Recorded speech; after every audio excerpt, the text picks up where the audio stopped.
All right, hello everyone, and peace of Christ to all. Today, as we informed you, we have an interview with a person maybe most of you do not know, but maybe you can join him later in his casting. And his name is Ben, and he is live with me right now. And please introduce yourself. I certainly am, Christian. My name's Ben. I run a podcast called Who Knew I Was Right, and it's very odd to be on this opposite end. You're introducing me. It's normally me introducing the guest. So, yeah, good fun. Yeah, that's a good one. Because, you know, people who they are listening to me, they don't know you. And maybe people who they are listening to you, they don't know me. So, and from my side, I'm a Christian Prince. Just type my name in the internet and you will get scared. Indeed. But to be honest with you, I spent the last couple of days watching the videos. I didn't get scared. I got informed. I was very impressed with your content, and I've learned a lot. And I've written down a few questions today as well from your videos that I'd like to just talk about and expand on a little bit further, if that's all right. Sure. Excellent. Well, just for the benefit of my audience and my show, I'm going to now introduce yourself, Christian. Now, I'm sure your audience are all going to know this as well, but just bear with me for all of 1 minute to make this all make sense my side. So let's have a second start of the day where he gets his microphone cable out of his chair. See, that's why I edit, you see, to get rid of that kind of stuff. But anyways, today I am joined by Christian Prince. Now, in order to give this man a proper introduction, I've gone to his Wikipedia page. And may I say, Christian, as well, you are my first guest that's had its own Wikipedia page. So, yeah, I'm honored. But it says, Christian Prince is an author and Christian apologist. Christian Prince was born and raised in a Christian family in the Middle East. He is a native Arabic speaker.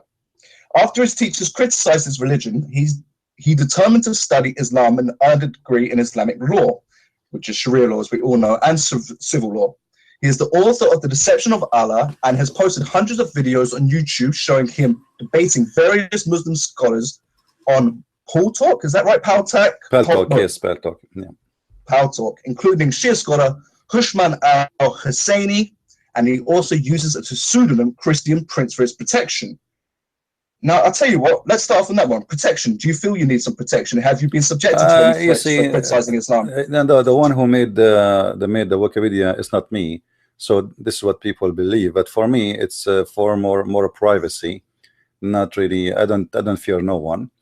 But it gives me more freedom. Like as an example, in the coming after New Year, I'm going to go to some countries around the world, and still I can go in Islamic countries and they will not know that this is a Christian Prince. So it gives me a great advantage of going anywhere and no one have an idea who is this guy. So it's not really you know, as a protection as much it is it's better.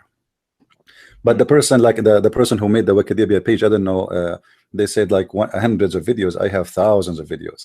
Not having it. That's how common now. Give me justice. I have thousands. Get on there and change it yourself and make it look that little bit cooler. Yeah, it's okay. Whoever make it, you know, maybe he can fix it. Yeah. Indeed. Now, look, first question I've got for you today is, when did Islam first start playing a role in your life? You see, in the Middle East, when you grow up in the society, right away, since the childhood, you start learning that there is something that's called a Christian and there is something that's called Muslims, and there's a problems, you know, there. And you go to school, you know, the majority are Muslims, and you find yourself like a unique person somehow, and everything is against you. TV stations speak against you, radio stations speak against you, textbooks, everything is against you. And then in the same time, if you try to find the answer, because the Christians in the Middle East, the same as any Christian minority in Islamic countries, they live in fear. So this is a topic nobody want to talk about. So even if you try to find, let us say, answers, how we can refute those Muslims, rarely you find the brave ones who they are willing to talk about it, because it's very risky. So it was a challenge, and challenge make you even better fighter, you know, for the truth. So it was not really a bad experience for me, as much it was an encouragement. And I believe if it's not what it is, I will not be who I am today. you know. Do you mind me asking whereabouts in the Middle East I you were don't born? share this information for better purpose. Okay, Yeah. fair enough. Now, you always heard that there was a difference. You always hear, within Islamic countries talking about the Christian being different to the Muslims. But how did the actual general population treat you? Did you feel that you were ostracized, or were they treating you normally? No, not really, because simply like even in the Middle East, if you are from a Christian family, but let us say depend how powerful your family is and who you are, then they can treat you differently. In the Middle East, they discriminate everybody, even Muslims are discriminated. So I did not suffer from real problems because we are not the kind of family who take things down, which means if somebody insult my family, they will face the consequence. It doesn't matter if they are Muslims or not. So I wasn't brought from the kind of groups who accept insult or accept discrimination. So I did not really face any problems. But the only problem we have that we don't have somebody to share answers with us and how we can refute Muslims. And when you refute Muslims, you have to be careful too. You cannot say Muhammad is a false prophet. You cannot say, you have to be extremely careful when you refute them. Otherwise you are looking for a fight, a big fight, and because you are the minority, obviously you are not capable of winning this fight. For sure. Well, I've noticed the way you take on Islam is academically. Now, you actually went to university to study. What was the course called? Was it a bachelor's degree, a 3-year course? No, yeah, I have a degree in Islamic law. I'm qualified to be a lawyer or a judge in Islamic court or any court in the Middle East. In the Middle East, when you learn law, you have to study religion. It's a must because everything is connected to religion. So you have to study Judaism, Christianity, and Islam. But you study only the side where it is about the law. Now, when it's come to Islam, Islam is involved in everything. I mean, even if you want to open a window in your house, Islam is involved with that. You have to go by the Sharia law. If you build a house, how high the fence should be. Everything is involved, like even the architect of buildings, streets. So Islam is trying to put itself in everywhere in life, and this is why you have to study the Islamic law, and that goes to for inheritance and divorce and marriage and crimes. So all the law is based on what it's called Sharia law. But in the same time, after studying forever this cult, I found that there is nothing is called Sharia law. It is about what Muhammad he created, but it was not really Allah. It was a bunch of moody stuff. This guy something he says something in the morning, he says something the opposite afternoon. So it was not really Allah as much. It is whatever Muhammad he says we follow. Because when you say law, you are talking about like an intelligent constitution or design. But if you look at the Sharia practice, it's a very savagery and there is no logic of it, and it's full of contradictions.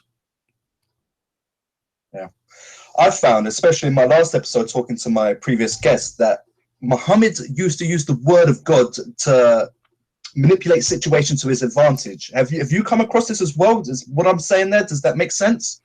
Well, everything in Islam is about Muhammad advantage. There's nothing about the advantage of his God. The Quran always speak about that you have to obey Muhammad and Allah. And if you don't obey Muhammad, you are not obeying Allah. But all of us, we knew that Muslims, they never saw Allah, they never heard Allah, they heard only Muhammad. As an example, in chapter 3 verse 32 it says, قُلْ أَطِيعُوا اللَّهَ وَالرَّسُولَ فَإِن تَوَلُّوا فَإِنَّ اللَّهَ لَا يُحِبُّ الْكَافِرِينَ.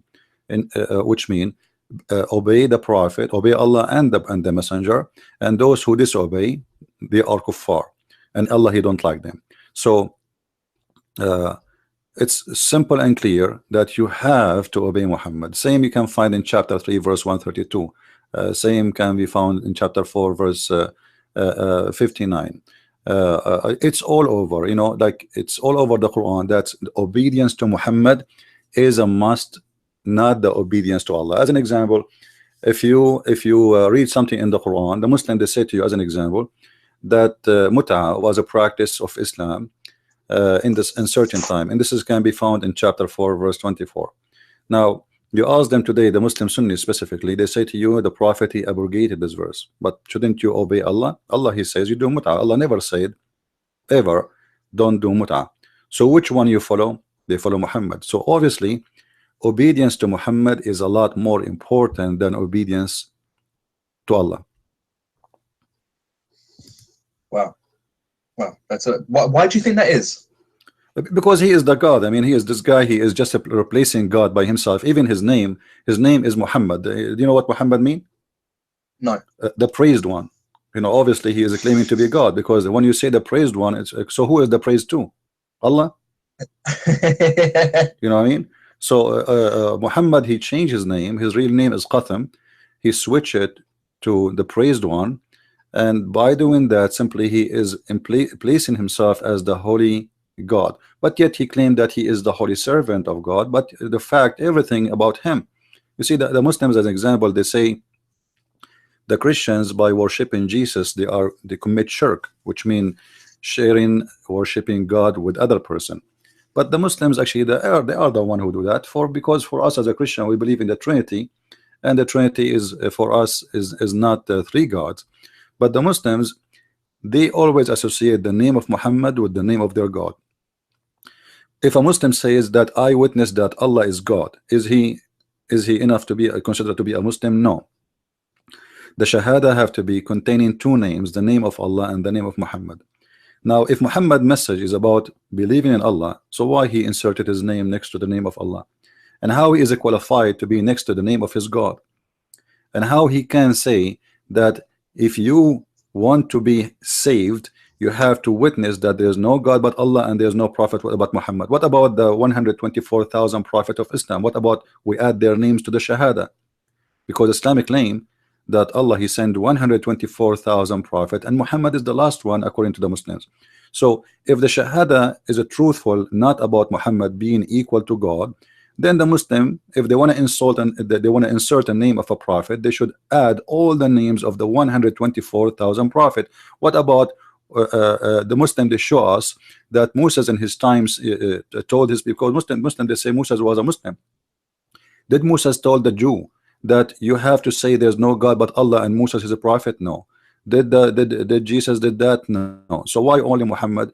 Obviously Muhammad is just a person trying, he plays himself as a servant of God, but he is above his God, and his God is just a tool for his money, for his sex, for his favor. You know, Muhammad make chapters just about his private part, about his sexual needs.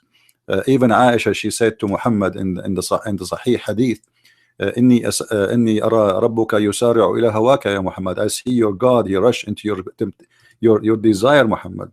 So even Aisha, she noticed that Muhammad is a scam. You know, what kind of God he make a chapter saying that any woman she want to give herself to the prophet? I mean, why the prophet need women to give themselves to him? You know, what exactly that will do to God and to Islam? If this guy is interested in spreading Islam, is that how you do it? That any woman she can take off her skirt and she jump with you in the bed? That does not make sense. So obviously all the agenda of Muhammad is about him and him and him, and then Allah is just, you know, a name I use to give myself the authority. I've never thought about that before. I really haven't. The fact that Muhammad puts himself on parity with his God, that's crazy to think that he could even do that, and it just shows the ego of the man. Actually, he is more important than God. You know, the Quran says that inna Allah wa malaikatahu yusalluna ala nabi. Allah and his angels, they are praying on the prophet. Okay, how he is praying in the prophet? I mean, how that can be? You know, if God, you know, you see, God and the angels all doing one thing. They are praying on Muhammad and they are saluting him, and this can be found in chapter 33 verse number 56.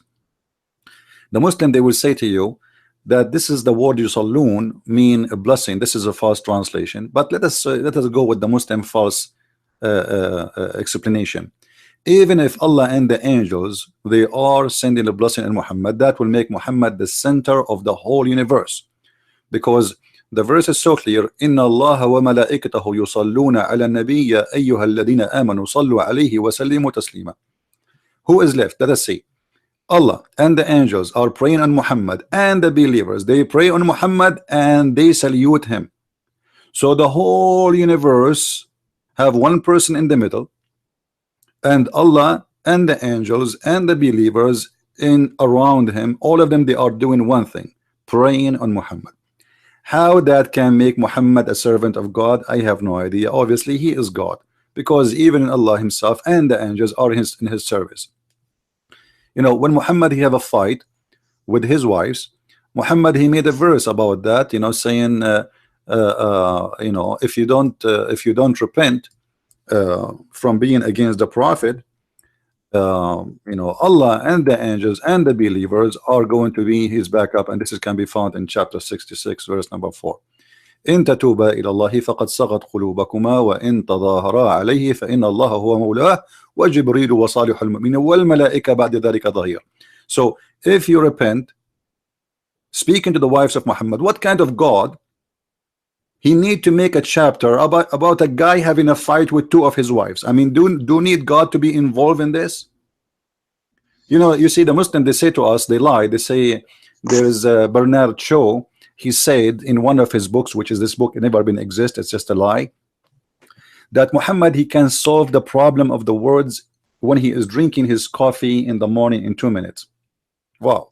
Muhammad he needed a chapter in the Quran to help him to fight his wives, and the verse saying that if you don't repent, you women, Allah and the angels and the believers, all of them they are going to back him up. So what do you mean he can solve it? Two women versus Allah and the angels and 1.4 billion, they will back up Muhammad fighting two women. What kind of man he is and what kind of God he needs such a support? So obviously this man, each time he have a problem in his life, he silence anyone, including his own family members, like his wives, as we see in this case, chapter 66 verse number 4. If you don't obey me, I will make a verse. And then God said, who dare to say we don't care what God said? So Muhammad, in order always to silence his enemies, even if they are his wives, because he considers them as enemies too, for he is abusing them and using them, in order to silence those people, right away he create Quran. And this is the best way. He noticed that when you make a Quran, there's no more argument. That's it. Allah said, you obey. It's over.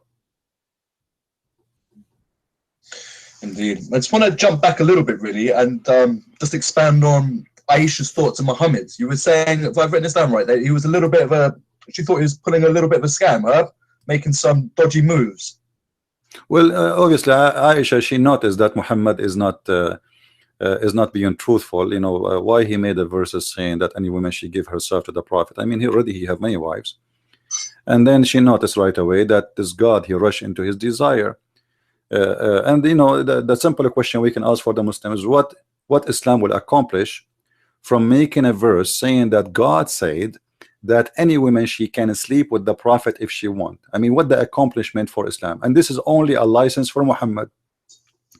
Why Muhammad he can have those license? All of them, all the license of Muhammad, the private license, is about sex, money, and names. You know, like Muhammad, he have a special treatment in everything. Muhammad, he will be given a special river in the paradise. Muhammad, he will given Mary, the mother of Jesus, and he will be given the wife of the Pharaoh. I mean, what's wrong with this guy? Why even in heaven, a woman she exists 600 years before him, he will be given her, which is an insult to the Christians, to sleep with him. So this guy, he concentrate in his benefit, and he is above the law. The Muslim, they can marry up to 4 women according to Muslims understanding of the Quran. Okay, how many wives Muhammad you have? You ask any Muslim, he will say to you, oh, because he's a prophet. I never heard that because if you are a prophet, that's make you above the law. A prophet should be the first. Print. Yeah, a prophet, he should be the best example and the first to obey, not the last one to obey. Yeah. Look, I've got a quick question. Yeah, let's say he's having a domestic argument with Aisha, and then he wants to have a revelation from Allah to justify his view. What type of period of time does he do? Does he go outside and come back in a couple of hours later and be like, just had a word with God? Does he go and retreat into his cave and then come back and say, I've received some more revelations, No, not and this is what necessarily. I'm allowed to do? How can he then manipulate the word of God to his own benefit? First of all, there's no manipulating of word of God, because this is not the word of God. Okay, yeah. You know, this is just his own fabrication. This guy, when he says something, he says something and he created. You know, he is very creative. At the same time, he is learning from old. You know, I have a book and I'm working on it right now about the roots of the Quran. You will see that at his time, many people, they accuse him that he is copying it from people who they are Christians, and some they are Sabians. And you know, Muhammad, obviously he is copying from those people. He learned a lot from them, but what he learned, he have to change a little bit of it so he can make it that he is not copying from them. As an example, if you go to chapter 16 verse 103, it says, and we know that those who they say that the one who is teaching him is a human. If you go and read behind this, you will find that they accuse him that there's a guy, as an example, his name is Addas, another person, and those are slaves who they are captured from Iraq, and supposedly they are either Nasara or Christians. And Muhammad, he used to listen to them, and he learned from them stories about what is called the Bible. But I believe most of the stories he learned from the Nasara, which is from the rejected Bibles, like there's books like nobody heard of, like the Bible of Paul. There is the Bible of Abraham, or let's say the section of Abraham where he go to heaven, and the story of Paul going to heaven. So Muhammad was learning those stories, and he used them to recreate stories from them, you know. And Muhammad always, he tried to say what will make him more convincing, but each time he tried to do that, he is not really successful. This is why he have a very hard time to make the Arab, all the time he was in Mecca, to believe in him. You know, when he went to Bani Thaqif, which is in a Taif, they did beat him, they insult him. There's a guy, he said to him, if you are really a prophet, I will strip the Kaaba. The other guy, he said to him, strip the Kaaba, which is an insult, you know, which means the Kaaba, we will enclose the Kaaba, you know, which means I will stop believing in God, you know, if you are a prophet. The other one, he said to him, God could not find someone else to send to us except you.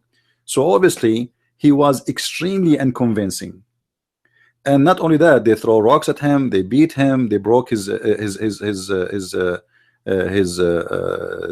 teeth, and even he took like he took a break for some time before he arrived back to Mecca, because he don't wanted people to see what happened to him there. And he asked them, those people of Thaqif, what happened between us, keep it between us, which means what you did to me, don't talk about it. But those people, they talk, and the news left all over. So Muhammad was not these convincing. Guys, sorry, pardon to interrupt you, but these guys they believed in the pagan gods at the time. Yeah, they weren't Christians or the Jews down in Mecca. Well, you know, the history of that era is not really too much stable to consider them what they are. However, I believe strongly they are pagans too, like Muhammad, and they believe in the Kaaba, because the guy, he said to him clearly, if you are really truly a prophet, I will strip the Kaaba, which means they believe in the Kaaba. So but still, even those, because you know, remember, Muhammad is a pagan, that's the same as the rest. Muhammad did not bring a new religion. They believe in Allah. The pagans, they believe in Allah. Many people, they think that the pagans don't believe in Allah. No, Allah is their God. Allah is their God, and they believe in the Kaaba, and they kiss the black stone. So what is left? What is left is that Muhammad, he don't want other gods to be around the Kaaba. He accepted only two, Allah and Akbar. Akbar and Allah, supposedly they merged to be one God. This is why when you see a Muslim, he says to you, Allahu wa Akbar. U in Arabic mean and, Allahu wa Akbar. You cannot say Allah and Akbar unless they are two. So Allahu Akbar are two gods, Muhammad, he merged them together to get as many as he can from the Arabian people to join him in his religion, for those are, let us say, the most important gods. And Allah himself, you see, Muhammad, he is showing his ignorance. Like, you know, if you go in the Quran, you will see the Quran speak about Baal, you know. And Muhammad, he said to the Arab, like, are you going to you know, follow Baal and forsake the best of the creators? By Muhammad, by saying that, he just confirmed that Allah is one of the creators, and he believe in that, and Baal is a creator, but he is not equal to Allah. So Muhammad don't understand who is even Baal anyway, because I believe Baal is just another name for Allah, but because it's a foreign language for him, so he could not understand what Baal is about. If you go to chapter 37 verse 125, says it clearly that Allah and Baal, both of them, they are creators, but Allah is better creator. So Muhammad, the Muslim, they try to present to us that he believe in one God. Well, obviously he don't believe in one God, because how many creators we have? Either if you believe in one God, then you have to believe that there is one creators. If you say he is the best of the creators, that's mean there is many creators, and then that's mean there is many gods. But now we have a competition. We have a better creator, we have less quality creation. It's like, you know, saying I like cars from Germany, but there's cars made in China. You know what I mean? So now we have two makers. One is German, is better than the Chinese, but that will not change the fact that both of them, they make cars. You know what I mean? Nice analogy. I like that. I like that. Before we move on, though, I think this is a good time to bring up the satanic verses. I think that fits into the whole Mecca and Muhammad, you know, chatting to Allah and coming up with something that benefits himself. So can you just talk a little bit about the satanic verses, please? You see, I am against using it as a word, as a title, satanic verses, because I believe all Muhammad verses are satanic verses. However, this is the one he admitted that it is from Satan. You know what I mean? So yeah, this is the one he admit that Satan he cast into his mouth, but all of it is from Satan. But if you go in chapter 22 verse number 52, it's very even the way Muhammad he speak, he have a, you know, he have a lack of intelligence. It says وما أرسلنا من قبلك من رسول ولا نبي إلا إذا تمنى ألقى الشيطان في أمنيته. We never sent a messenger before thee, but he had the same problem. When he talked, Shaitan, he put in his mouth the words, and Allah will delete it. Okay, name for me, Muslims, the prophet who Shaitan put in his mouth words, and then Allah he deleted. And in the same time, that will be a contradiction for the Quran, because the Quran say clearly that Shaitan have no authority over the one who they are the good followers. You know, of Allah, they are protected. If you go to chapter 15 verse number 42, it says inna ibadiya laysa laka alayhim bisultan, my servants, you have no authority over them except the one who follow you from the deceived one, the bad one, the filthy one.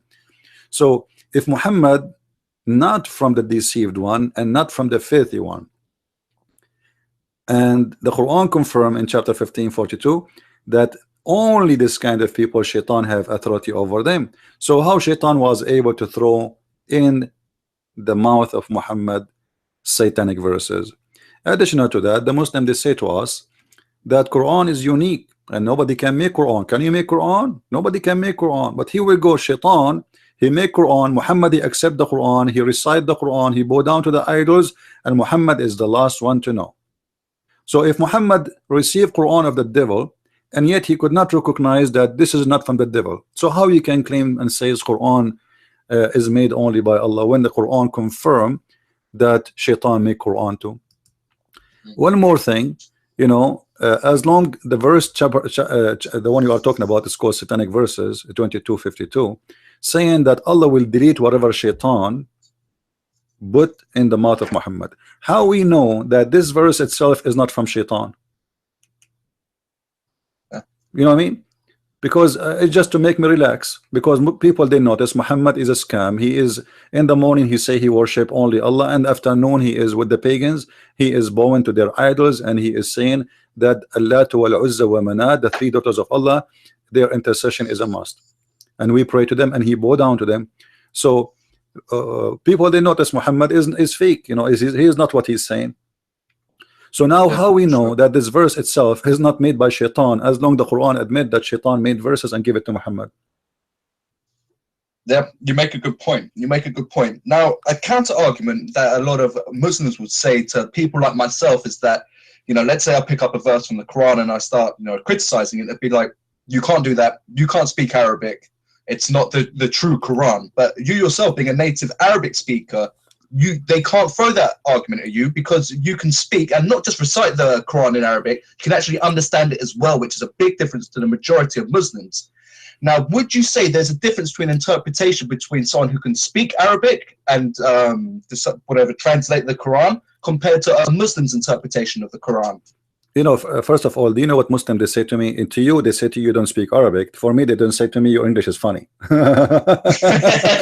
you go. You know, so always they will find. They've always got an answer. Yeah, you know, like just last week we have a Pakistani guy. He called me in my live podcast, and he was shocked because he thought I don't speak Arabic. So he was going to say to me, listen to me and listen to the Quran in Arabic. Listen to Arabic. I said, what's wrong with you? I am an Arab. What do you mean listen to it in Arabic? It's a stupid book.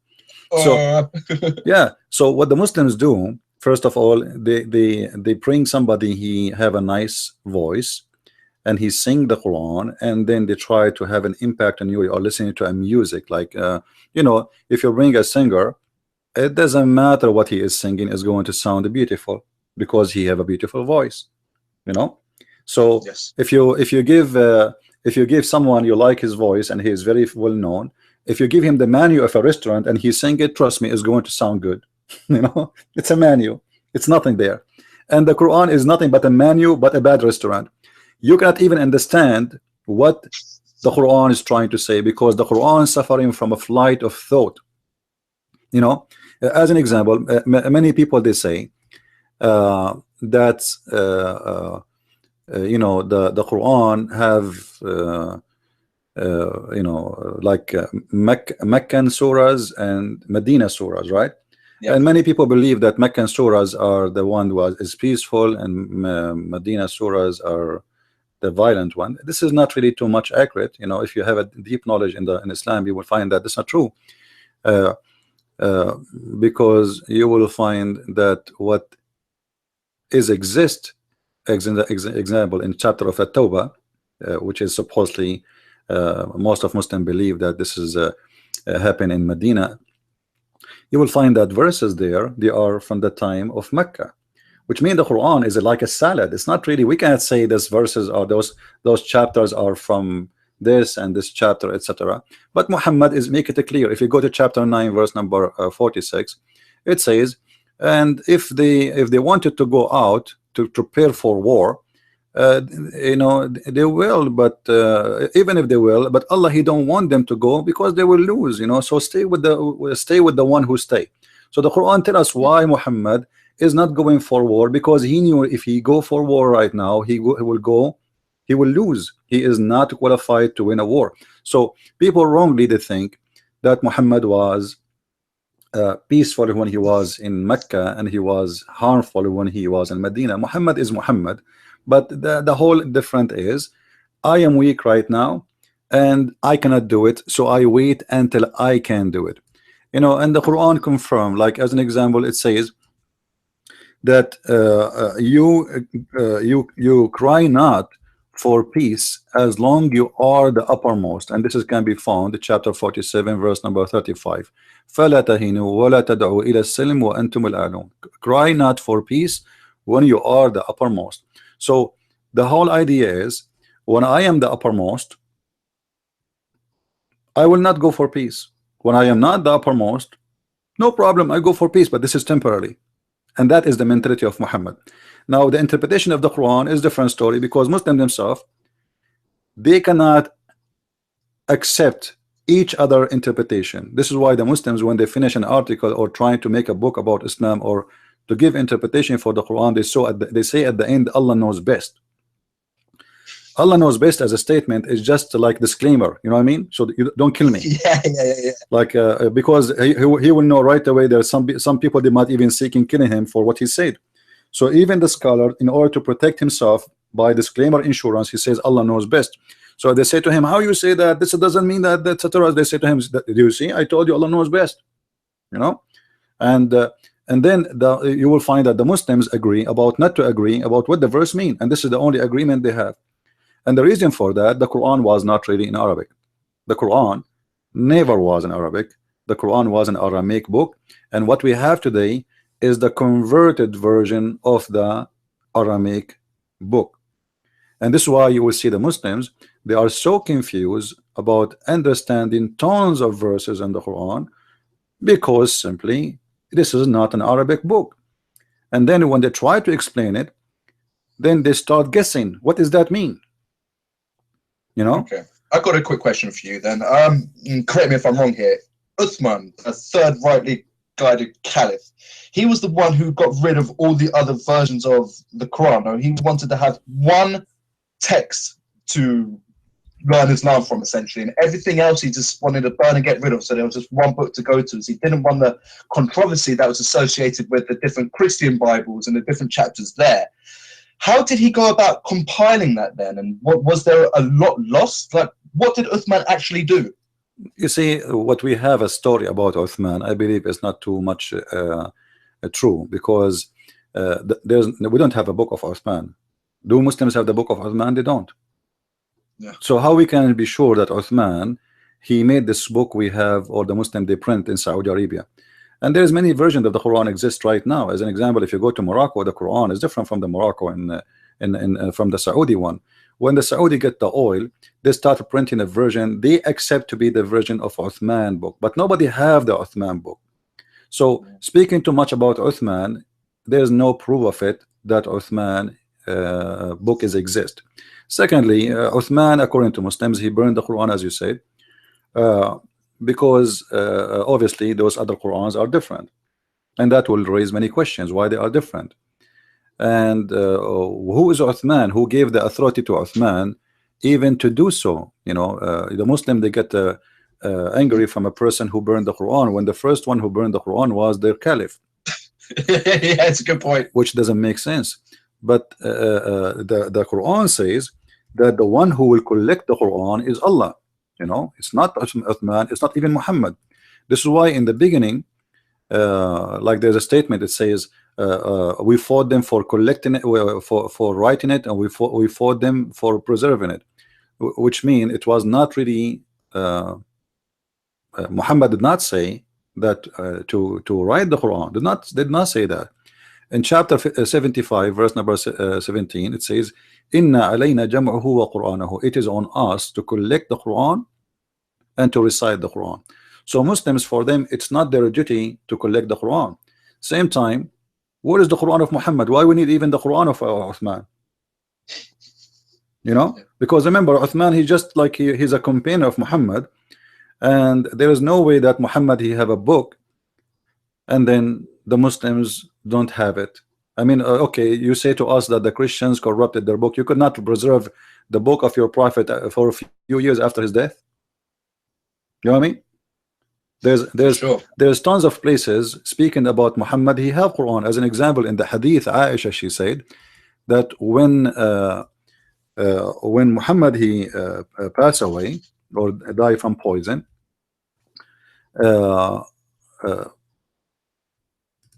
a goat or a sheep came inside the house and grabbed the Quran from under the bed of Muhammad or the pillow of Muhammad, and she ate the Quran. And this can be found in Sunan Ibn Majah. So the goat who ate the Quran, how the goat can eat the Quran if there's no Quran? Hold on here. It just right. Muhammad's death. First of all, I'm not too familiar with that. Of course, as you just said, he got poisoned. So I'd love to talk about that a little bit. But a goat ate the only copy of the Quran after his death? That sounds crazy. This is what Aisha, she said. You know, it says the verse of stoning. I'm reading for you the Islamic translation, not my translation. For me, I read Arabic. I don't care for the translation, but I will use their own just to show the Muslims that this is how it is. The verse says it clearly. Let us put it in the screen for those who are watching so they can see with us. Uh, the verse of stoning and the breastfeeding for adult 10 times was revealed, and the paper was with me. Actually, it doesn't say paper. This is called sahifa. Sahifa is like sheets. Was under my pillow. When the messenger of Allah died, we were preoccupied with his death, and a tame sheep came and ate it. That's it. You know. So now we have, based on this story, a goat who ate the Quran. If not all of it, Aisha here is mentioning 2 chapters or 2 stories. The verse is about breastfeeding for adult, and maybe you do not know about this. Muhammad, he ordered them from the Quran that Muslim women, she can give her breast to feed an adult who is a stranger. And the breastfeeding, by the way, here is not about drinking milk, because women, they don't have milk always. You know, I mean, all of us, we knew women, they have milk only when they give birth. You know, a woman is not a cow and she have a faucet, you open her nipples and she have milk. So a woman, she is not really even too much young. I mean, she is she don't have babies, and this is why even they adopted a child or a person. When Muhammad she came to Muhammad to complain about her husband is jealous from this man because he look at her. Muhammad, he says, give him your breast, let him suckle it. So this is not about milk, have nothing to do with milk, and this is a breastfeeding for adult, which means it's just sucking the nipples of women. And we do not know how in the world, if a man having dirty look at a woman in a sexual way, if a woman, she gave her nipples to him, that will stop him, that will make him go crazy more. But this is the logic of Muhammad, and obviously he's making fun of them. You know, whatever Muhammad he says, they take it, they accept it, they practice it. You know, there's no let us say there's no logic in the logic. That's a great expression. Yeah. Now, you were saying there before that one of the chapters that the goat ate was talking about men breastfeeding. There's a lot of allusion towards sexual activity in the Islamic scriptures, isn't there? Well, you know, all of Islam is based on money and sex. So, like, if you go to heaven, what you will get? Muhammad, he described your house as a brick of gold. Loads of virgins. Yeah, houses as well. I didn't know this. Yeah, but everything starting from the second you enter. First of all, Allah will make you white, because no black people are allowed to enter heaven. Everybody have to be white. Oh yeah, everyone have to be white. You know, if in the Quran you see Muhammad, he was so clear, and the Muslim, they try to fool people about those verses. So Muhammad, he said that in the day of judgment, chapter 3 verse 106, يوم تبيض وجوه وتسود وجوه, the day the faces will turn white and the faces will turn black. The Muslim, they try to make it as the day they will be, faces will be happy and faces will be sad. This doesn't say that. If you go to Ibn Kathir, you go to the scholars, you go to interpretation, especially the oldest one, you see that it says it clearly that there's a beast, his name is a Jassasa. If we go to chapter of An-Naml, verse number 82, it says that this beast, a Jassasa, is going to come from the ground, and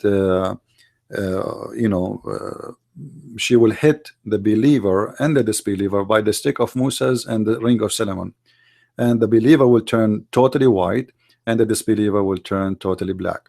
So it's literally about being black and being white. And Allah, and not only that, when people, before they enter paradise, people, they sit together, and then right away they will not notice who is a Muslim, who is not. How? Because he's white. So when you see a black person, that means he is a bad person, he is a disbeliever. And when you see a white person, that means he's a good Muslim, he's a Muslim. So Islam is extremely racist religion. As an example, Muhammad, he says, وَقْتُلُوا كُلَّ أَسْوَدٍ بَهِيمٍ, kill any black animal, pure black animal. And he said, when they asked him about why he ordered to kill black dogs, as an example, he said the black dog is the devil. Now I challenge any Muslim to tell me why the black dog is the devil. Now about sex, we did not cover the point of sex. So racism about being white, this is why Muhammad, he promised the Muslim men very white women to the point you can see their bones. And he promised them that you will have gold and silver in the heaven. Even your house will be one brick of gold, one brick of silver, and the land will be from rubies, and your house will be made from pearls.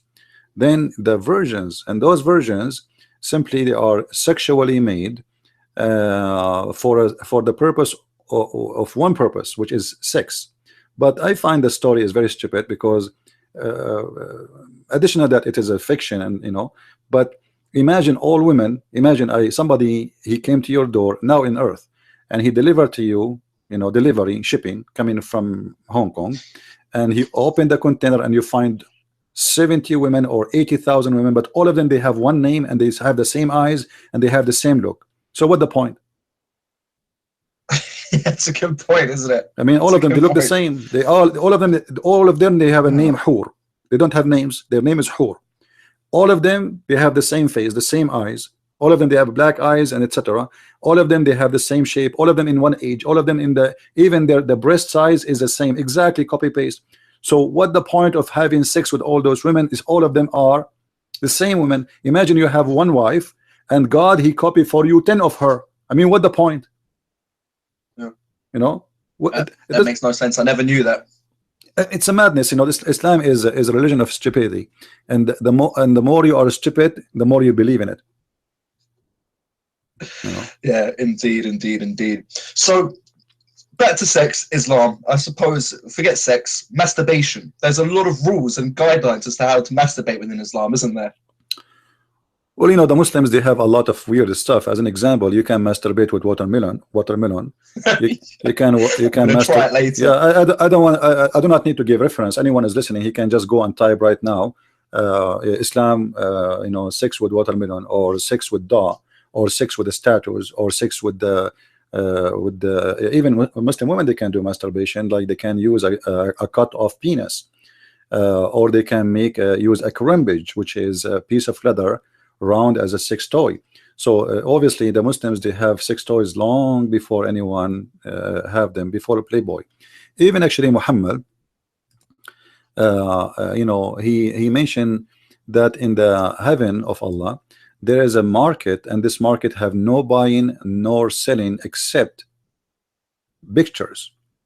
And if a believer man, he like the image, he enter it and he will have sex with it. So even Playboy magazine was created before Muhammad, long before the Playboy magazine in America. No? Wow. Now, why watermelons? Is there some kind of law forbidding you from using your hands? Is that frowned upon? Well, you see, the Muslim they have an idea that there is no shame in religion. This is why if you watch Islamic TV, it's kind of like a comedy. I remember once a Muslim woman, she called the TV. And she said, obviously she is, excuse my language, obviously she is a whore, and she is making fun of those two guys, the scholars, the sheikhs in the TV, because she make them sweat. She's talking in a very horny way, and then she starts saying, when I take off my clothes, the fish they start shaking, and then the sheikh he drank the water like if he's thirsty for 10 years. He is really sweating, and obviously she made him excited, and then he said to her, sister, obviously those fish they have a genie and they are looking at your beautiful pure body, so I advise you not to take off your clothes in the front of the fish tank. So she said, but this is the only room I have, what I can do. Then the sheikh he said, well in this case you better cover it by a blanket. So sexuality in Islam is about everything, because imagine even fish is going to masturbate when she see a Muslimah. So the fish is shaking in the fish tank because she is taking off her clothes. Muslims believe even that their women they cheat on them by having sex with the genie, but they don't consider it as a cheating because they knew it is the genie is powerful and he can do that. So once a guy he called the TV station. He said once he opened the door and he found his wife doing something, and so he's asking the sheikh what he should do. He said, obviously your wife, she is having an affair with the genie. The best way to get rid of him is to read Quran. Read Quran. That's nuts, isn't it? Now, look, what's the logic behind Muslim women wearing burqas and things along those lines? Because, you know, I've kind of understand it in my head, but I've kind of a little bit confused, let's say. Is it to stop the men from just being over sexually compulsed, if that's even a word, to go on, you know, have sex with them? Or is it to kind of like prevent the women from molesting the men? Like, what's the deal? It's to stop men from being sexually attracted to women and just going crazy? Well, you know, Muhammad, he made an image for the women uh, uh, as a devil. Muhammad, he said literally that the women she come, yeah, this is how he said. He said the women she come, she advance and retires in the shape of the devil. So one of you sees a woman, he should come to his wife, and for, you know, that will reveal what is in his heart. So Muhammad, he told them clearly that all women are shaitan. Just by seeing a woman, you are seeing a shaitan. So no matter what you do, you are going to be excited by looking at the women. That's what it is. And Muhammad, he mentioned that women, they have many aura. Aura in Arabic, it is something shame to show. You should not expose in public. But you see, the aura we know usually, it's like your private part, you know, or the women breast for a woman.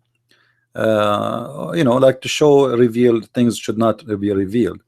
But in Islam, all the women is a aura. Muhammad, he says the women, when she get married, she cover only one aura, which means she secure one part, that is her vagina.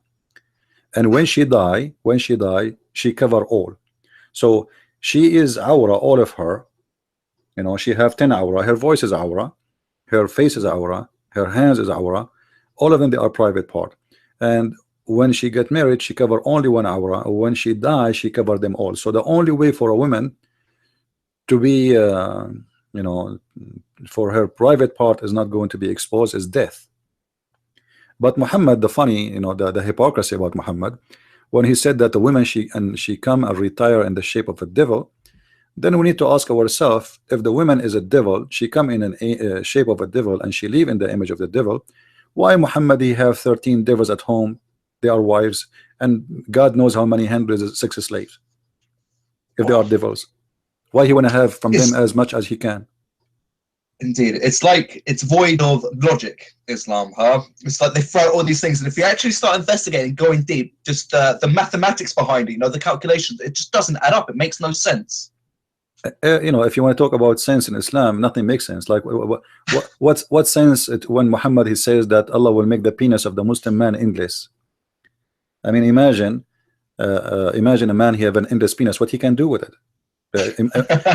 Imagine you have a woman next to you, but your penis is in different galaxy, and what you would do, you will call him to come back, make a U-turn, you know. So all the stories Muhammad he come with is kind of madness, and to speak about make sense, that is the last thing, you know. It's like you are making a what they call it, the dark comedy, like Muhammad and sense, like what it makes sense that you will have an orgasm of 70 years, you know.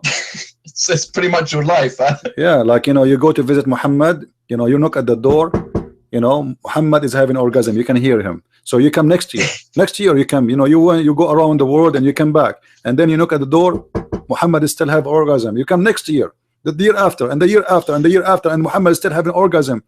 You go and you swim, and you make you visit Hong Kong, you visit Philippines, you visit Japan, you visit Sydney, you come back, Muhammad is still having orgasm.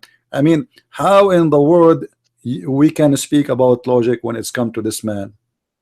It's true. It's amazing he had time for anything else. Yeah. You know, well, Muslims, you know, always Muslims, when they hear things which is really obviously stupid, right away they will say to you, those hadith are weak. Anything you say to them, it's weak. It's weak.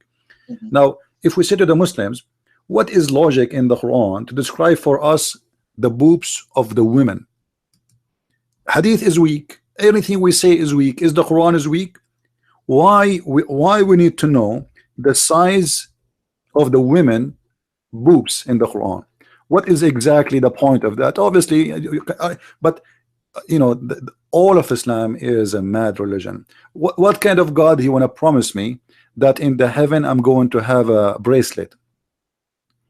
I can go to the mall right now What? and I can get 10 of them. I mean, what bracelet? And what the point of a promise me? I will have a couch. You know, come here. These are the incentives. These are the incentives. Yeah. So you die, go to heaven. Yeah, You're I gonna mean, get a bracelet and a nice couch. so those, you know, you go to heaven and then you find there a couch. I mean, that's it. That's it. Yeah, come pretty here underwhelming. Come here in America, you know, drive it through like during the day, they collect garbage, and you will see how many couches in the street, and they are new. You put TV, you put TV here in the street, nobody take it. Big screen TV. So, you know, couches, bracelet, pillows. I mean, pillows. Allah, He promising me pillow. You know, so the promises, obviously, they are made for those Arab who they are poor, Bedouin. They dream to have this because this for them, this is a fantasy. This is something they never saw before. So now He is promising me a garden and have a grape. Believe it, a grape. We will eat a grape in the heaven, and you will have clear water. Yeah, clear water. Bananas as well as a big incentive. Yeah, and even the water is clear because finally, you know, those people, they suffer from the from drinking water because most of it, it's because they don't have springs of water, you know. So the water is salty, you know. If you I don't know if you've been in Saudi Arabia or any in the Gulf countries, water there, even if you find it, it is not healthy. It is salty. This is why you see in countries like Saudi Arabia, when they build, you will see a Saudi guy, he built a nice villa, and then after 10 years the villa is coming down apart. Why? Because the sand is full of salt, the concrete is full of salt, and they cannot get rid of it. The water itself is full of salt. So when you build concrete or you build a building and the building contain a lot of salt, that's mean the concrete is weak because salt is salt, you know. So He promised them clear water. Finally we will have a clean water. He promised them that you will not have heat, you know. Well, this is a promise you make for somebody live in Saudi Arabia, but somebody live in Alaska. If you say to him, I will give you a heaven, or even you in England, like, you know, you know, most of the year you have the sun is not there. So imagine, I promise you, you will go to heaven, and this heaven have always rain. I mean, or you will never see the sun, or you will never have heat. I mean, this is people, they pay money to go and lay down under the sun in many places. You know, they have fake machines to get that. So the promises is made for a Bedouin man who live in the desert, fit with his mentality. And this mentality is, they like, as an example, the Arab, they love to drink. They are drunken nation. So Muhammad, he promised them rivers of wine, not a cup of wine, rivers. And then they like honey, so river of honey. They like milk, river of milk, you know. So all those rivers just to satisfy the needs of a Bedouin man. If the followers of Muhammad are from Germany, Muhammad, he will add a river of beer. yeah, I see what you're saying. Yeah. And some bratwurst as well. A nice sausage for the Germans. Yeah, and some hamburger too, and shish kebab. Very nice, very nice. Look, I tried to interrupt you twice on that. I said a but and a but and a but, and then my question has gone. So that's annoying. But I still want to discuss this topic, which is free will within Islam. Can you discuss that a little bit, please? Well, in Islam, there is no nothing is called a free will. You see, the Islam is, all of it is about based on something is called al-qadar. The Muslim, he cannot be a Muslim if you don't believe in al-qadar, which means destiny.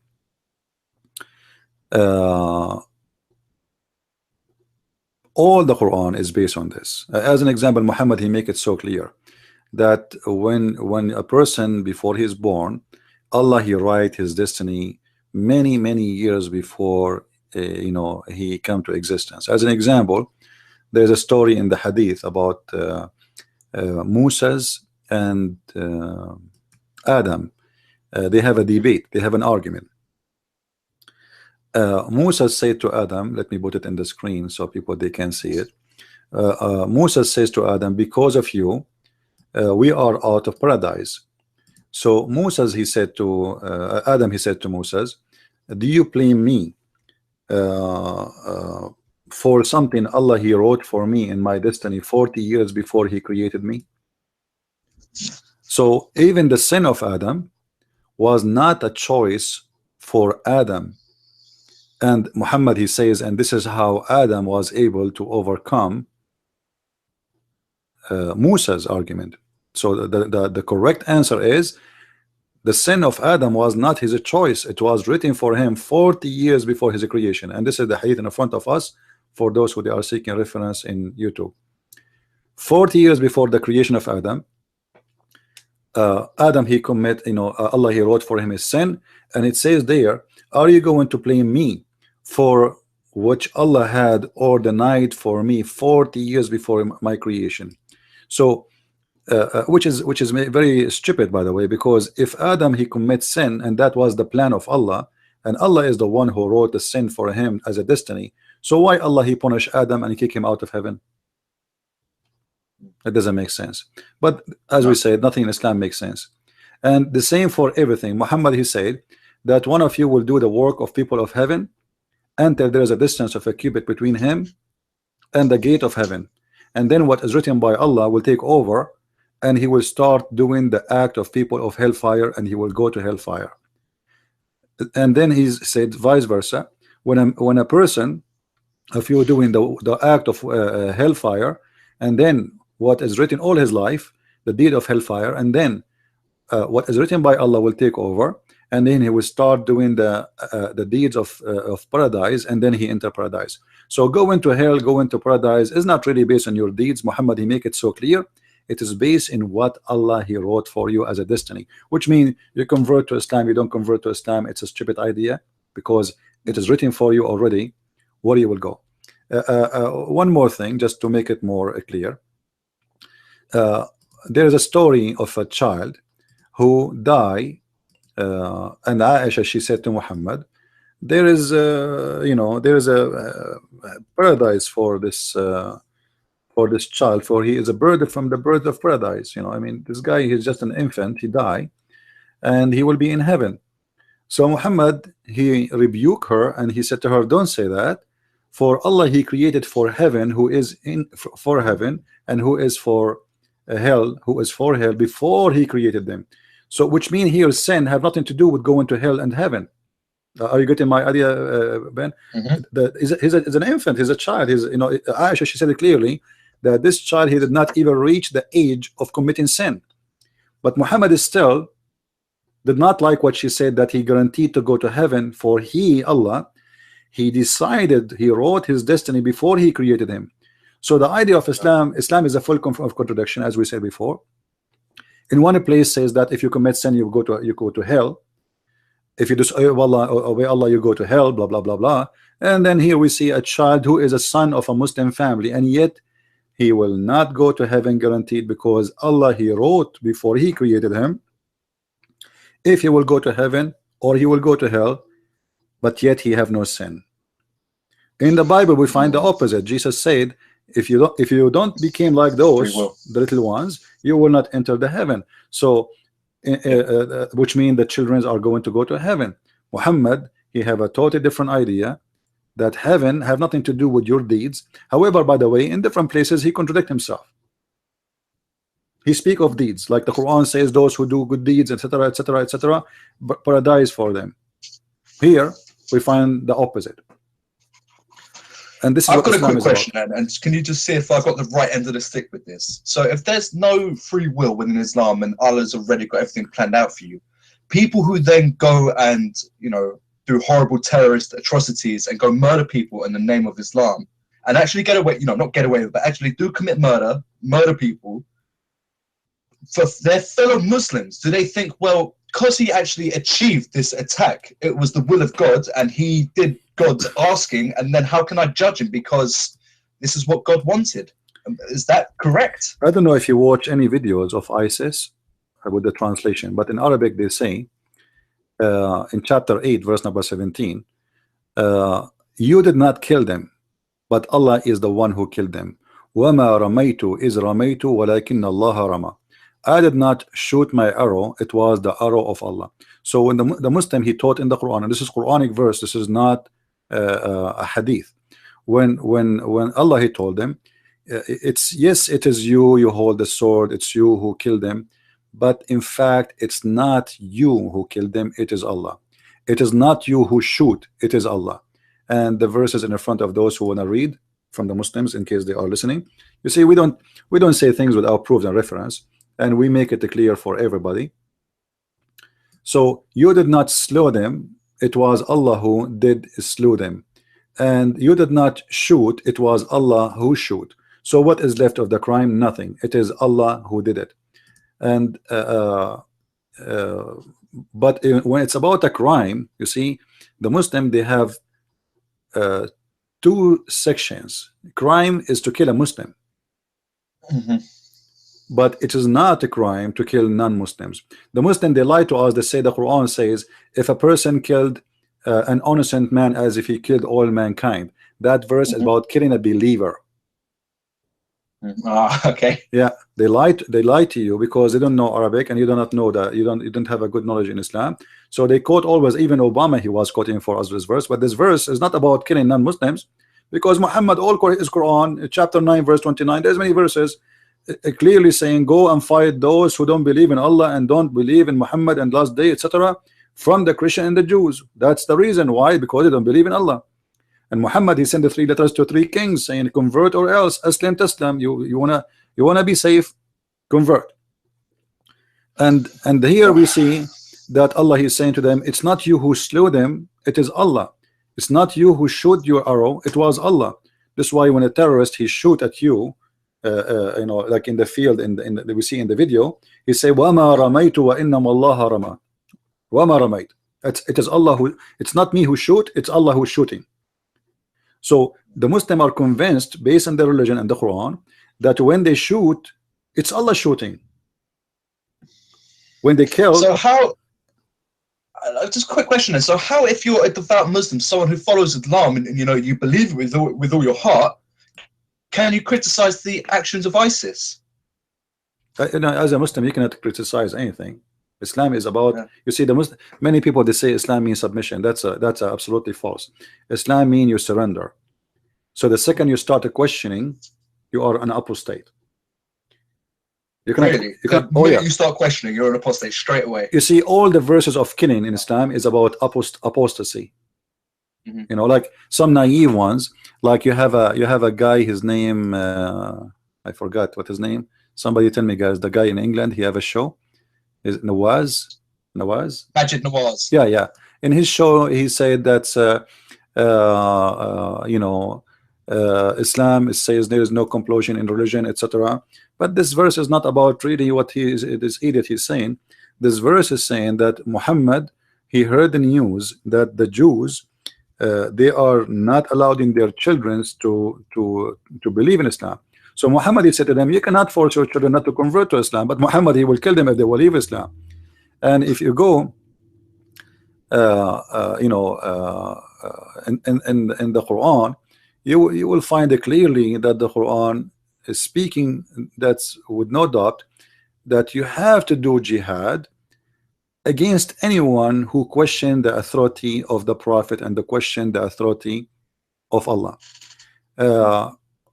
So when a person, he's, you know, he speak to us about Islam is not forcing you to convert or not forcing you to believe or you can leave Islam, that is a false statement and have nothing to do with the truth.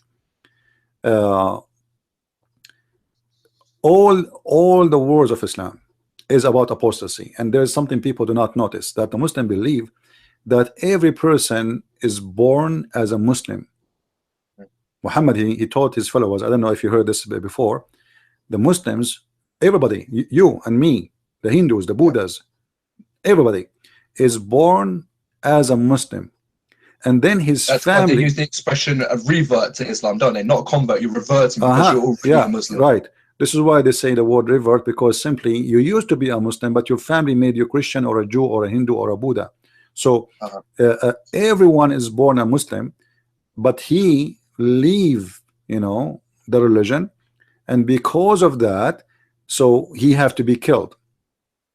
So all the war, as an example, if you go to chapter 9 verse number 73, it says Ya ayyuhan nabi jahid al-kuffara wal-munafiqin. So the Muslim, they translate, they say, oh prophet, do jihad against the kuffar. We know who is the kuffar, those who refuse to believe in Muhammad as a prophet. Okay, who is the munafiqin? Those are the apostate. So when somebody like this guy Nawaz, he said there's in Islam, there's in the Quran, there's no verses speaking about killing apostate. He's speaking his ignorance. So fight those who they are kuffar and those who they are ex-Muslims, the apostate. Now who is the ex-Muslim? All of us, including the Muslim who leave Islam today, or the one who is born as a Muslim, but they they decide to leave Islam later. So all the killing in Islam is a killing of an apostate. Mistakenly, people think that when jihad is carried on, is jihad against someone he is a Christian only. The fact those for the Muslims, he is not a Christian, he is an apostate. Of course, we're all apostates, as we've all left. Everybody is not, it was a a conscious choice. We've all left Islam. Yes, this is all, and there's no question. There is always, the problem is when you try to reach out to knowledge and you don't speak Arabic and you don't have a good knowledge. Even if you speak Arabic, is not enough really to get the clear meaning, because you have to study hard, you have to research, you have to find things, you have to connect the dots together. Studying Islam is the same as an investigator trying to find who did the crime, because the Quran is like imagine I give you some rice, and then I give you 1 gallon of sand, and then I say to you, okay, this is the sand and this is the rice, and I mix them together, and then find out which is sand and which is rice. So you have to spend a lot of time trying to find out where we can find the rice and where is the sand. In Islam there is a lot of sand, which will make you confused. Verses are not connected. The Quran verses have nothing to do with each other most of the time.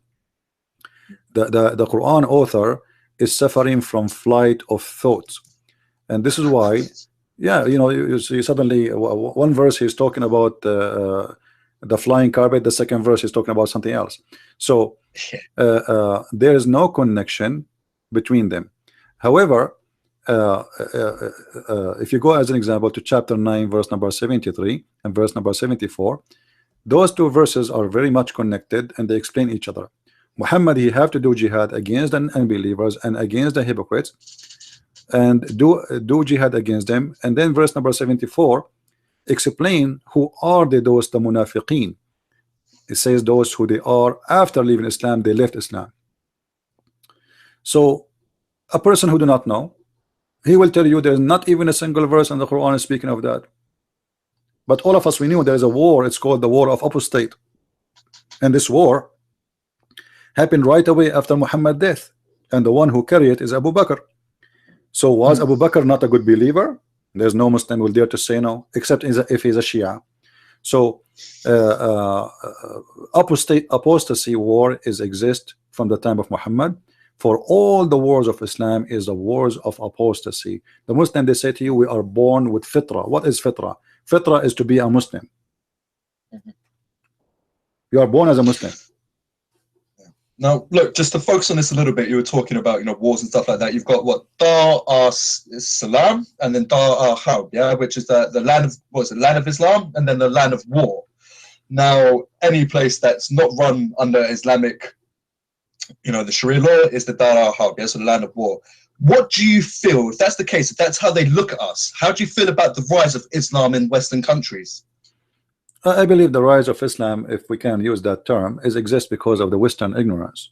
You see, the Western, they sponsor Islam for a long time, and until now they are doing that. If you go in any media TV stations, like just last week I saw a news about UK police promoting Islam in a video. Is that correct? Yeah. Okay, how do you do that? I mean, it's a madness. So we don't want to speak about the rise of Islam. We want to speak about the rise of the stupidity in the West. Islam, Oh, wow. I'm honest with Brilliantly you. put. I'm honest with you. There is no place for Islam in the West unless there is a stupid people in the West, and this is what we are suffering from. We have a lot of stupid, ignorant people who have no idea what they are doing. They are bringing the devil to their houses, and they are seeking destruction of their own countries. Otherwise, Islam have no place anywhere. You know, go to Saudi Arabia. Where is Islam? Even in Saudi Arabia, terrorists have no place. So how come they can find a place in England? I just saw in the news that 454 fighters of ISIS right now as we speak, they came back from Syria to England. How you allowed them to get in? Yeah. 400 we don't think twice. Yeah, It's fine. almost 500 fighters who they are trained for years how to make bombs. You know, you will have fun. You will have a lot of fun in England soon. So 500 people you allowed them to get in. How this happened? Where is the intelligence? Where is the police? Where is the government? Where is, obviously the West is suffering from big problem. Islam is not the problem. The problem is the Western who have no idea what they are doing. You see, like imagine you bring me a cobra in a box, and you say to me, don't open the box, there's a cobra there. All right, and then I open the cobra box and I give her a name, and I think it's a bet. It's a cute. It's a cobra. You know, the cobra is a cobra, and this is exactly what the Western are doing to themselves. So I don't want to play in the Muslims and the rise of Islam. I don't believe there's something that's called the rise of Islam. But what happened, you see, the atheism attacked Christianity for the last centuries in Europe. So Western, they became empty, and the believers are, you know, not many. So Islam found, you know, and like you grow in a family, and then you start searching around you and looking around you, and if somebody want to believe in a religion, what is the religion is available? The atheist, they fought Christianity and they will not even allow it to breathe. They find only one place where nobody stopped that religion. It's called Islam. So the atheists, they were only attacking Christianity. Like lately, some atheists, they start speaking against Islam lately, few of them, but for all the time, for the last 40-50 years, nobody spoke one word against Islam. And this is why we are here, why I am doing what I am doing, because I found that somebody have to do the dirty job, you know, to clean the garbage. Indeed. Well, look, you're doing a great job doing so. Why do you think after the 9/11 attacks, then it was George Bush coming out and referring to Islam as the religion of peace and all of this? Why was this narrative put into the mainstream when it was obviously quite apparent that these guys are here to cause us harm?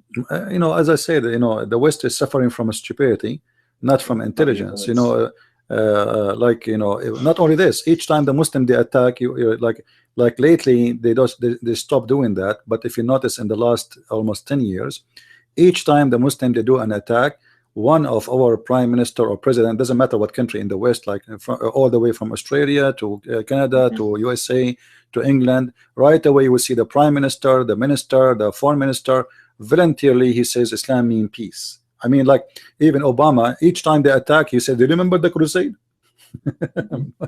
The crusade, the crusade is the best thing happened to the European, because if not the crusade, all of Europe will be Muslims long time ago. It was the crusade who stopped the Muslims. People don't want to see the truth that the crusade, they taught them in schools that the crusade are bad, they are criminals, they are disgusting.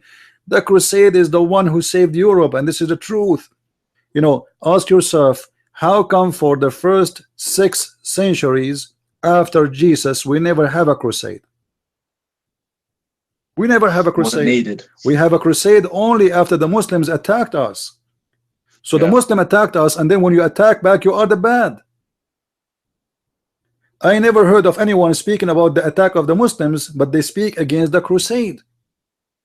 And this is telling you that the mentality in the West was one-sided, run by the liberals who tried to put Christianity down. So what they have, what we can say about Christ, we cannot say much really. Christ did not do something bad. So now let us find something. It's the crusade. But the fact what the crusade was the best thing that the European they did in their history. Now for sure there's mistakes, and it's a war, there's always bad and good, but the crusade is what saved Europe to be Europe. And now because the Muslims, they don't face a crusade no more, They face a bunch of ignorant who have no idea what Islam is about. They've been taught nothing about it. And not only this, the media, the prime minister, the president, he keeps saying Islam is a wonderful religion. Muhammad was a peaceful man. Islam means peace. So, and even you see a church priest, is come back. He invite Muslim to teach children, Christian children, how to pray to Allah. Yeah, I've seen that a few times. It's horrible. Yeah, We've I mean, got proper English churches populated with old English white, it doesn't matter their race, but still stereotypical English people. Yeah. And then you've got an Arab at the top singing the songs from the Quran. It's like, what are you doing here? Because not for a second would an imam allow a Christian to come in and recite the Lord's Prayer in the mosque. You see, this is why I was saying even those who call themselves Christians are siding with the devil. So the problem for me, I don't see it. It is Islam. It is the stupidity in the West, and we need to find ignorance. The Bible says, "My nation been destroyed because of their ignorance." And when you are ignorant, anything can destroy you. Anything. Damn right. Predictions for the future, my friend. What do you think Europe's going to look like? Even North America, could say Australia as well, if you include the Western world. If it continues like this over the next 15, 20, 30 years, how do you think society is going to change? I believe Europe is going to suffer a civil war in 30, 40 years, not only necessarily because of Muslims, but because you have, soon you will have more immigrant than citizen, and then that will make you feel as a minority, and you will feel unjust, and then there's many people will bear arms and they will go for war, and the European countries are seeking destruction of their own land. Like just last week, I saw a study that in the city of Stuttgart in Germany, the German, they are the minority now. The first time in their history, the German people in Stuttgart, they are. So imagine you live in a city, and this is your city of your grandfather and grandfather, and then suddenly you are a minority, and the second you turn to be a minority, that is the turning point where you are going to lose everything.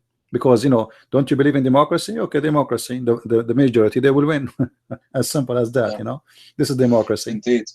Yeah. Well, I see it in person. There's a very famous place in London called Camden Market. It's just North London. It's a cool, eclectic place that people come to and have fun. And the last time I was in there, I played this little game, and once again, pardon the expression, but it's just the lack of indigenous people around were crazy. I said, spot the white guy, and I was driving for about 3 or 4 minutes. In fact, that's a lie. I parked up, I was driving. And it's not even about the white people, it's the fact that it's the dress as well. If it was just loads of different races dressed in suits, or maybe a pair of jeans and a shirt with a paper and whatever, I wouldn't even blink twice. It's the fact that they look more kind of at home on a Star Wars planet, really, than in North London.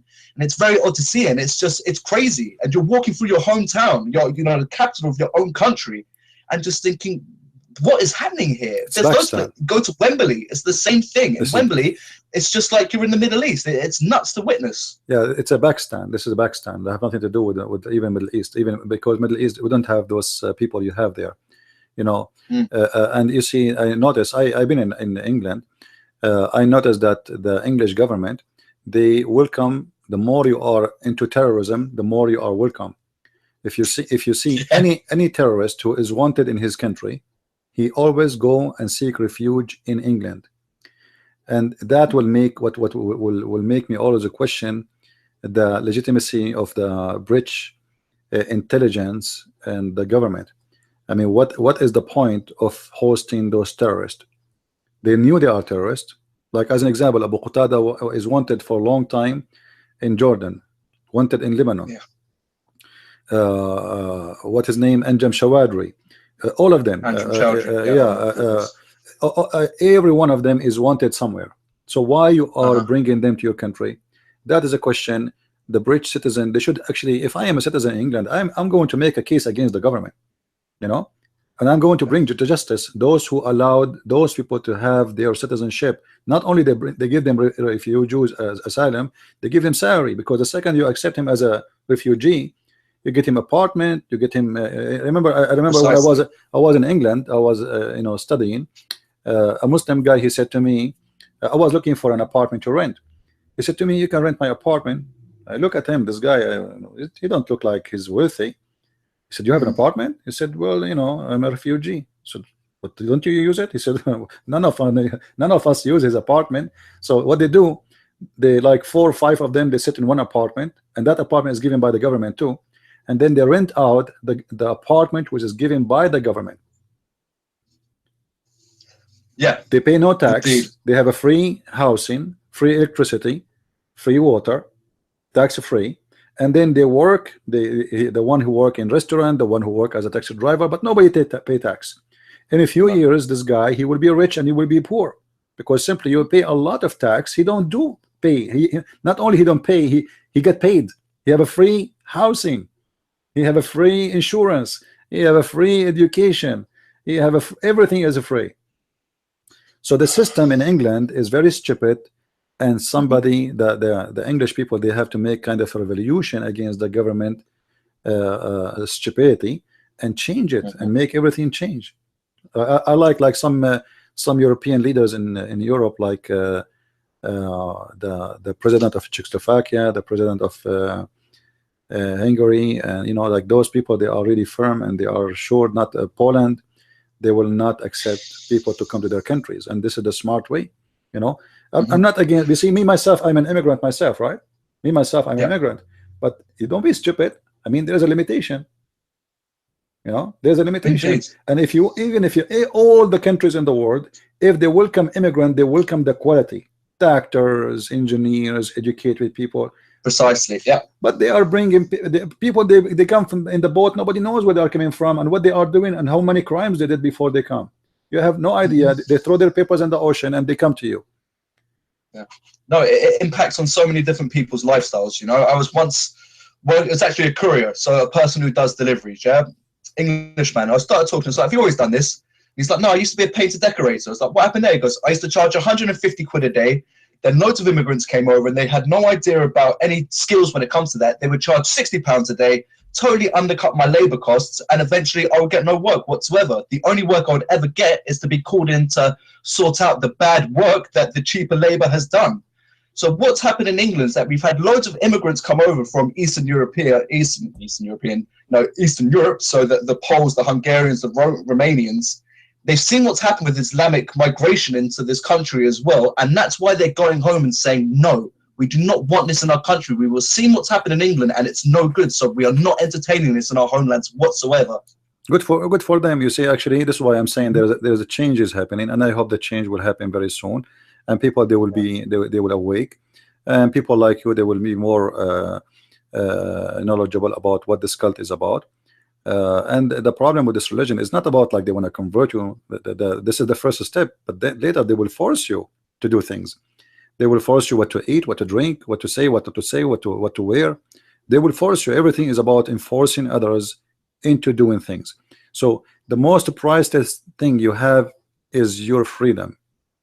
You see, I came to America not because I'm seeking better life. Actually, my life in the Middle East, when it's come to, let us say, money or anything, it's a lot better than what I have here. But here I can say what I'm saying to you right now. This is what make me come here. I love America, for I can speak, I can say my mind, I can write my books, I can be what I want to be. If you live in Islamic countries, even the food you will eat, even when you eat, like as an example, there's a punishment, there's a penalty of jail if you eat in the month of Ramadan in the street. And if you live under like a very strict Islamic Sharia law court rules, not only they will put you in jail, they will beat the hell of you.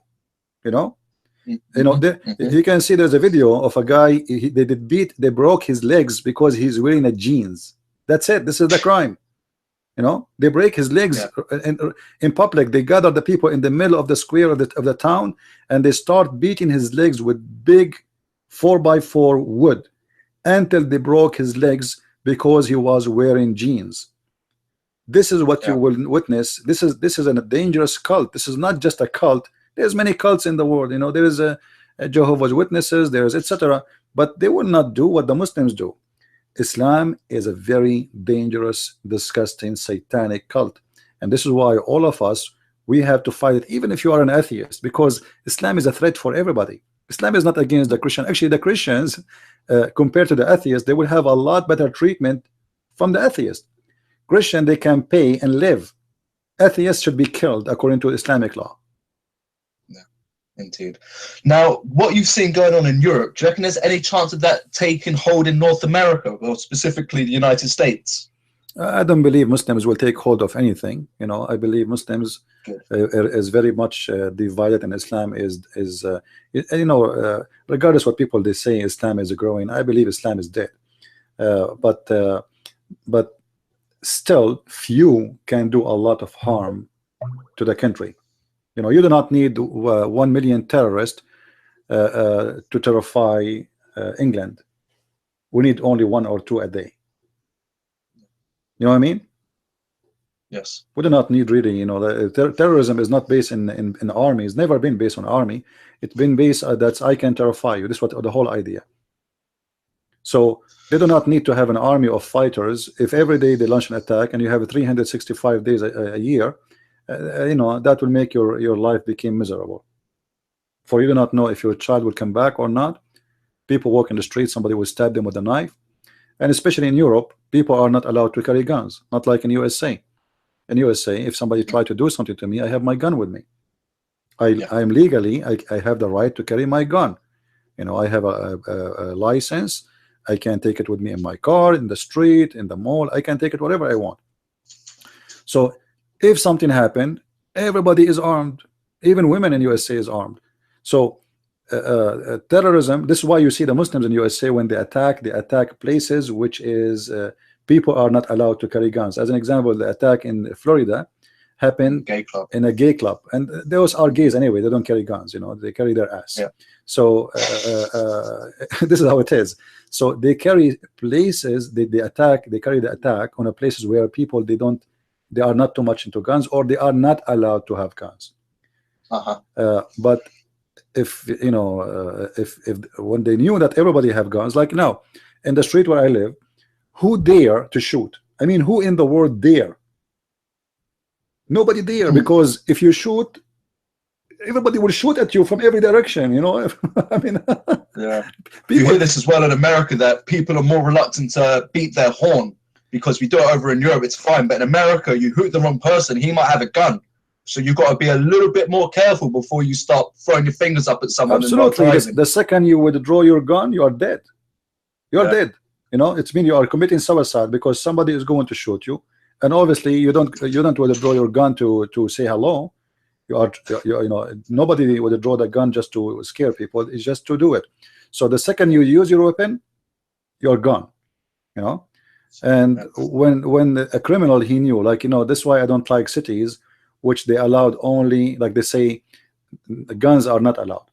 By doing that, you allowed only criminals to have guns, and nobody can stop them. By the time the police will come, the guy will be like killing 50 people. You know. So true. And in America, you can't do that. You know, the only people who are going to be given their guns to, let's say there's an amnesty, it's only going to be the good people. All the bad people are going to keep the guns, and it's going to, they're way too far down the line. But Mr. Prince, I'm going to say to you, I'm going to stick a fork in this. I've got to crack on. But is there something you would like to get off your chest? I know you broadcast regularly and you speak very frequently, but is there one last thing you would like to express before I bid you good day? You know, I encourage people to read and to educate themselves, and don't ever listen to a Muslim teaching about Islam, because Muslims, they lie when they speak about the religion. I never saw a Muslim they believe in taqiyya, chapter 3 verse 28, and they practice it daily base. Don't learn about Islam from Muslims. Don't learn about Islam from liberals. Learn about Islam by seeking real source. When I speak about Islam, if you read my books, you can find them on Amazon. You will see that I never spoke of my own opinion. I have the Islamic reference right away in the front of you. Everything the Muslim believe in. Muslims who speak English usually don't tell the truth, and a few of them, they speak the truth. Like, as an example, Anjem Shawadri, he speak the real Islam, but people, they say he's not you know, he's not really following the true Islam. ISIS, they speak the real Islam, but they say to you ISIS is not Islam. But the fact it is the opposite. Those are the true Muslims. Anything else is fake. And I challenge anyone to show me one thing ISIS did is not what Muhammad did. One thing, just one, you cannot find it. Muhammad, he ordered to burn people. Muhammad, he split a woman two pieces when she was alive. Muhammad, he ordered to kidnap. Muhammad, he ordered to assassinate. Muhammad, he killed women. Muhammad, he did everything. And actually ISIS, I believe strongly, are a lot nicer than Muhammad. So don't listen to just people say to you what they say. Check it out yourself, investigate, and don't be a fool. That's all. Definitely so. Definitely so. I'm going to put some links up to your work on my website, but where can people check out your work? You're most predominantly found on YouTube, correct? Yes, actually, if you go to minds.com/Christian Prince, they can find me, or they can find me in Batterion. They can search for a Christian Prince, they can find me. And I have an account in YouTube at the Arabian Prophet, they can find me that too, you know. And you know, my videos are all over, not only in my channel, but if you wanna like the website, you know my page in Minds, right? You have it because that's how we contacted each other. Yeah, because you text me there, so you can, you know, already you have there. And if they go there, they can click at any of my videos, and they will find my YouTube too, and they will find my Facebook, etc. Okay, great. Now this is a very short episode for you. You don't mess around. The amount of like, I've looked at some of your videos, they're like 4.5 hours long, 5 hours long. So this is just a brief conversation for you. Yeah, well, you know, because education is education, and I don't like fast food. You know, like when you give me a topic, either I cover it, or I better not to speak about it. Yeah, you know what I mean?